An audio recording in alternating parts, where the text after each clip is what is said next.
তো হ্যালো বন্ধুরা, good morning, Radhe Radhe. আজকে হচ্ছে পৌষ সংক্রান্তি, কালকে গেছে পিঠে পুলি আর আজকে হলো পিকনিকের দিন। তো এই যে সকালবেলা বাসি পুলি খাওয়া হচ্ছে। আর আমার মা এত সুন্দর পুলি তৈরি করে, আসলে মা পুলি তৈরি করতে এত ভালো পারতো না। আমার ঠাম্মা খুবই সুন্দর পুলি বানায়, তো ঠাম্মার দেখে দেখে মাও এখন পিঠে পুলি বানানো মানে খুব ভালো বানাতে শিখে গেছে। পিঠেগুলোও অসাধারণ খেতে হয়েছিল, আর পুলিগুলো তো অনেক অনেক অনেক সুন্দর হয়েছিল, পুরো ক্ষীরের মতো, মানে লাল দই হয় না ওরকম লাল দইয়ের মতো পুরো আঠালো আঠালো, খেতে খুবই সুন্দর হয়েছিল, দেখতেও সুন্দর হয়েছিল, খেতেও সুন্দর হয়েছিল, খুবই সুন্দর হয়েছিল খেতে। এটা হচ্ছে চাচির পুলি, মানে নারকেলের চাচি। আর ফার্স্টে যেটা নামালো এই যে এটা হচ্ছে মিষ্টির পুলি, মানে একটা বাবার জন্য আর বাকিগুলো বাড়ির জন্য।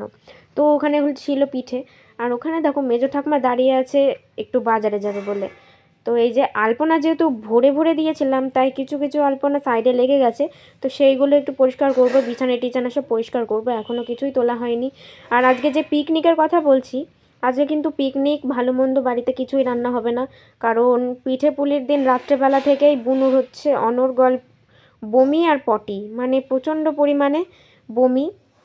আর বমিটা সকালের দিকে কমলো, তো প্রচণ্ড পরিমাণে বাথরুম যাচ্ছে ও মিনিটে মিনিটে, তো তার জন্য বাড়িতে তো আর কিছু আনাই হবে না। আর এখানে আমিও সকালবেলা দুটো পুলি নিয়ে বসলাম, কিন্তু আমি আর বেশি খেতে পারলাম না, কারণ ভালো লাগে না। তো তোমাদেরকে তো বলেছি দুধের জিনিস ভালো লাগে না, আর খাওয়া অভ্যাস না থাকলে যা হয় আর কি, মিষ্টি জিনিস একদমই খেতে পারি না। তো এই যে কোনো রকমে এক পিস খেয়ে আমি ধুয়ে দিয়েছি, আর খেতে পারিনি পুলি। এই যে খাচ্ছিলাম আমি ওখানে, মানে ঝোল চেটে চেটে খাচ্ছিলাম, পুলি কিন্তু খাইনি। তো এই যে বাটিতে কিন্তু পুলি পড়েই ছিল। তো বুনুর শরীর খারাপ, অসুস্থতা দেখে তো আর বাড়িতে ভালো মন্দ মানে মাছ মাংস ডিম কিছুই উঠলো না। তারপরে পিকনিক তো দূরে থাক, পিকনিক অন্য দিন করলে সে করাই যেতে পারে, কিন্তু ওর তো শরীর খারাপ, তার জন্য মাছ মাংস ডিম কিছুই উঠবে না, কারণ ওগুলো তো মশলার খাবার, আর অনুকে এখন পাতলা জলের মতো খাবার খেতে হবে। তার জন্য আজকে আর মন খারাপ না করে চুপচাপ যা হয়েছে ওটা দিয়েই চালিয়ে নিলাম আজকের মতো। তো এই যে এখানে দেখতে পাচ্ছ, এই যে সাদা পুলিটা ঝোলের মধ্যে যেটা আছে ওটা হচ্ছে পাশের বাড়ি, মানে রূপমের মা দিয়েছে, বৌদি দিয়েছে পুলিটা খাওয়ার জন্য। তো এক পিস খেয়েছি আর এক পিস ধুয়ে দিয়েছে, আর পাশে যেটা ছিল ওটা জেঠির পুলি ছিল। তো বললাম না, এক পিস পুলি খেয়ে আমি রেখে দিয়েছি, আর খেতে পারিনি বেশি।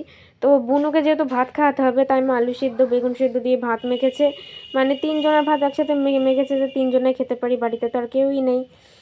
তো এই যে বুনুকে ওখানে ভাত খাচ্ছে, আর বুনু খাবো না করছে, কারণ ও বলছে যে আমার ভাত খেতে ইচ্ছে করছে না। আর এটাই স্বাভাবিক, পেটে ব্যথা বমি হলে একদমই মুখে রুচি থাকে না, একদমই খেতে ইচ্ছে করে না।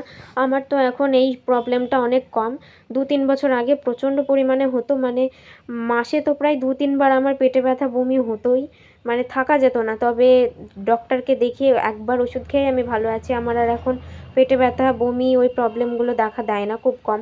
কারণ আমি আগে 2-3 বছর আগে ফাস্টফুড প্রচণ্ড পরিমাণে খেতাম, বাইরের চিপস কুরকুরে খুবই খেতাম, কিন্তু যত বড় হচ্ছে এখন ওই চিপস কুরকুরে আর অত ভালো লাগে না।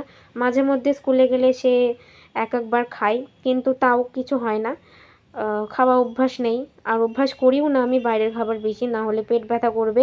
আর পেট ব্যথা করলে আমার একদমই সহ্য হয় না, সেই হসপিটালে গিয়ে ইঞ্জেকশন নিয়ে আসি তারপরে কমে। তো তার জন্য আমি আর ওসব বাইরের খাবার খাইও না, আর পেট ব্যথার ভয়ে আর আমি তো বাইরে বেরোই না। তো এই যে মা এখন লেবু দিয়ে শরবত করেছে ওআরএস জলের মতো, তো সেটাই বুনুকে খেতে দিল। আর এখানে মা পেঁয়াজ কলি আলু পেঁয়াজ ডিম এগুলো ভাজছে, কারণ বাসি ভাত ছিল, সেই ভাতটা তো খেতে হবে, তার জন্য ওই ভাজাগুলো দিয়ে ভাতটা একটু ভেজে নিল। এটা তো বুনু খাবে না, আমি আর মা খাবো, কারণ বুনুকে তো আলু সিদ্ধ ভাত ছাড়া কিছুই দেওয়া যাবে না, আর বাসি ভাতগুলো নষ্ট হবে, তার জন্য মাকে বললাম এভাবে করে রাখো, তাহলে দুজনে খেয়ে নেবো তুমি আর আমি, ভাতটা ফুরিয়ে যাবে আর নষ্ট হবে না। তো এই যে ওটাই মা করেছিল, আর এই দেখো খেতেও কিন্তু বসে পড়েছি। তো গাইস, আজকের ভিডিওটা এখানেই শেষ করছি। ভালো লাগলে অবশ্যই লাইক কমেন্ট এবং সাবস্ক্রাইব করে সঙ্গে থেকো। দেখা হচ্ছে কালকে অন্য একটা ভিডিওতে। তো টাটা।